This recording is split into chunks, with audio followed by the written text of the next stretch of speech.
much more worse than the COVID pandemic. The number of people we lose on the road or due to this traffic pandemic multiple times much more higher than the COVID pandemic. Where do we stand at during normal days? As for last year, every year the figures are increasing. So every year we are breaking the numbers, something which is unhealthy. So just imagine every 55 seconds we are recording one road crash. Bear in mind, these are all reported road crash. As you may know, that not every road crash we do report. For some reasons we don't report those road crashes. So if reported crashes itself is this huge, just imagine if you combine with those unreported, where do we stand at? So this is the magnitude of the problem, and the reduction of 70% road crash during MCO period. But I believe that actually we should have gone down much more lower. We should have scored at least about 90% low in road crash, because knowing then in the first phase, it was almost completely down. Only very few essential services were open. But yet we still had about 30% crashes still happening. But what I would like to attract your attention here is, if you combine the three types of road user, the motorcyclist, car driver, and pedestrian, these three type of road users, they themselves take over 90% of total road death for the country.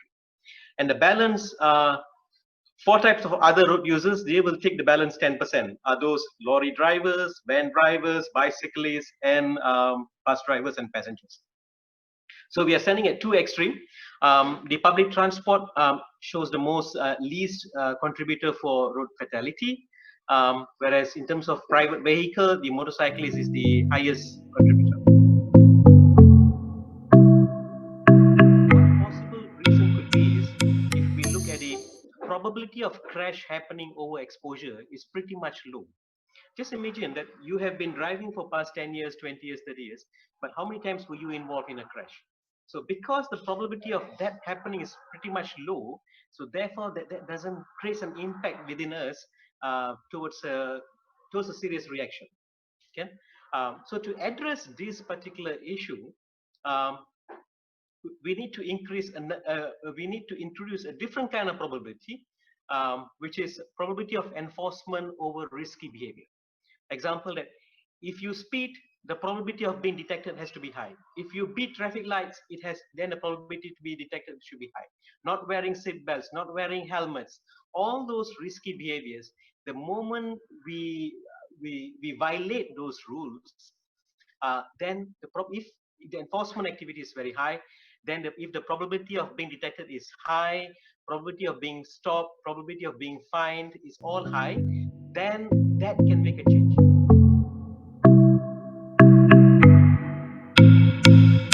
We need to reduce exposure, pretty much. So one option is from private vehicle, if we can move to public transport during normal days, that is pretty much good.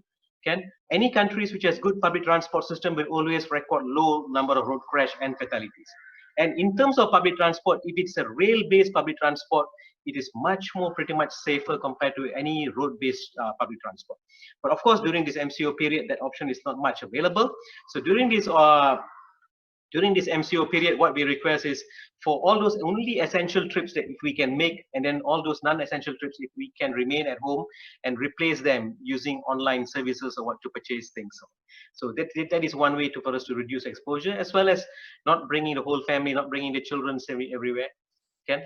So this is what we can do in particular for during this MCO period. But normal days is, the best is move from private vehicle to public transport. We are not saying completely leave your private vehicles, but we are saying is, for wherever trips possible, wherever trips where public transport is giving you the connection, for those trips, why not you shift? Okay. Whichever roads which has divider, which can split the both direction of traffic, the ongoing and the opposite, those roads are much more safer. Most promising dimension is reduction of speed, because the moment we reduce our speed, we get two returns. One is we are able to prevent a crash happening because we're able to manage and control the vehicle, or the second one is, in the event if a crash still happens, we are able to reduce the injury severity, because the injury is happening at a much more lower speed compared to initial. driving, and the moment a crash happens, and the contact point, when you contact a car, at that contact point, if your speed is 90 km/h, then the impact of that crash is equivalent to falling down from 10th floor. So just imagine what is the probability of survival if you fall from a 10th floor. It's a very important issue, especially for those people who are outside the vehicle. These are the group which we call as vulnerable road users, mainly motorcyclists, bicyclists, and pedestrians. Very high risk in terms of injury if there's a crash happens.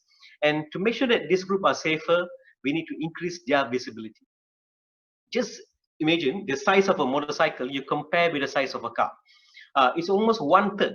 If I park a car, it's equivalent to I park 3 motorcycles. So when we know that the size of a motorcycle is only 1/3 of the size of a car, that means the probability to see a motorcycle is also quite close to 1/3 of probability of seeing a car. So we need to increase that probability. And one way is to make sure that if we can run the headlights during daytime, which is a law in this country, and we just have to make sure that every road users do comply with that.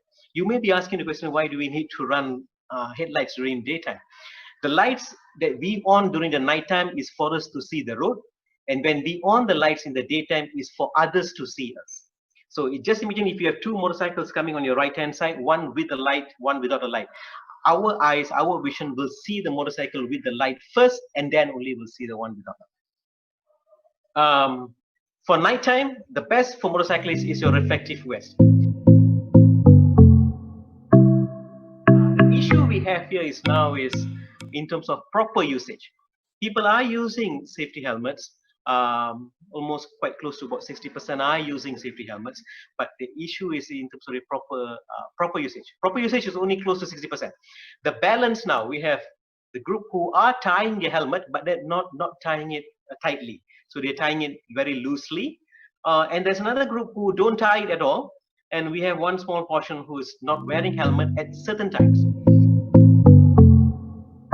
We have paid for the seatbelt.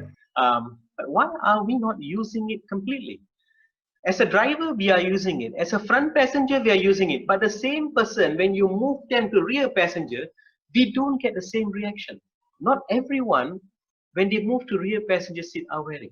So this is the part where we have to change. Okay? And if we are looking in a car, in terms of the sitting positions as well, the safest place is always on the rear seat. So I would always recommend that after the driver, we got no choice, the driver has to sit in his driver's place.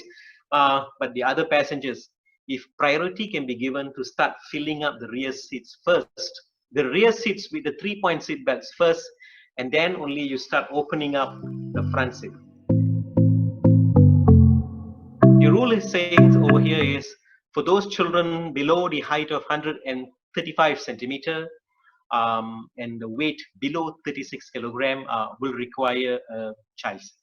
So that's what the rule says. So just have a look for that. And then as the checklist, as I was telling you, to make sure the shoulder pad always touch the shoulder. If not, then your kid requires a child seat. If we can increase our programs in terms of crash prevention as well as injury reduction, we should be able to maintain the momentum to bring it down further and further. But keep in mind, every next drop will require multiple effort more because the next effort is going, the next reduction is going to be much more challenging.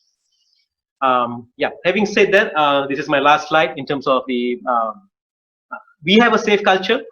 If you realize in this country, we start our days with say selamat pagi, selamat tengah hari, selamat petang, selamat malam, selamat datang, selamat pulang. Every activity in a day, from morning till the night, we incorporate the word safety. We incorporate the word selamat. So now we need to transfer that to make sure that we are safe on the road. So selamat not only by words but also on the road. Très gentil.